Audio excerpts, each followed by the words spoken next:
Hello. বিকালে একটা class ছিল, সেটা শেষ করে বাসায় ফিরছি। বাসায় হেঁটেই ব্যাক করি। ক্লাস থেকে বাসা ওয়াকিং ডিস্টেন্স 5 থেকে 7 মিনিট। বাসায় ফিরে খুবই ক্লান্ত লাগছিল। তাড়াতাড়ি করে ফ্রেশ হয়ে নিয়েছি। ক্লাস থেকে ফিরতে প্রায় সন্ধ্যা হয়ে যায়। তখন খুবই চার ক্রেভিংস হচ্ছিল, তাই সবার জন্য চা বানিয়েছি। প্রতিদিন সন্ধ্যার সময় ফ্যামিলির সবার সাথে বসে চা খাওয়া হয়। এই সময়টা খুবই আনন্দের।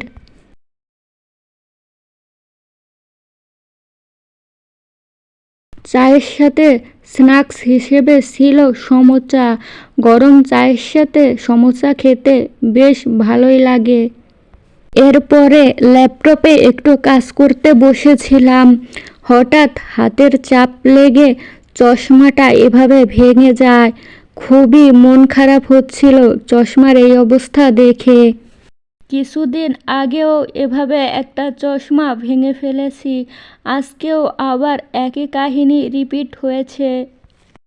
যাই হোক, এরপরে সব মন খারাপ নিয়ে কিছু কাজ করছিলাম। ক্লাসে যেগুলো শিখিয়েছে সেগুলো একটু প্র্যাকটিস করে নিচ্ছি।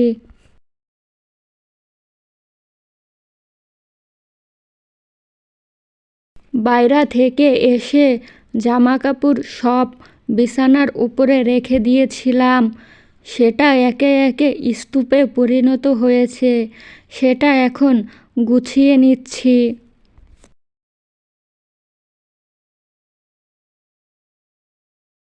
এই দেখো, গাছে নতুন পাতা গজিয়েছে।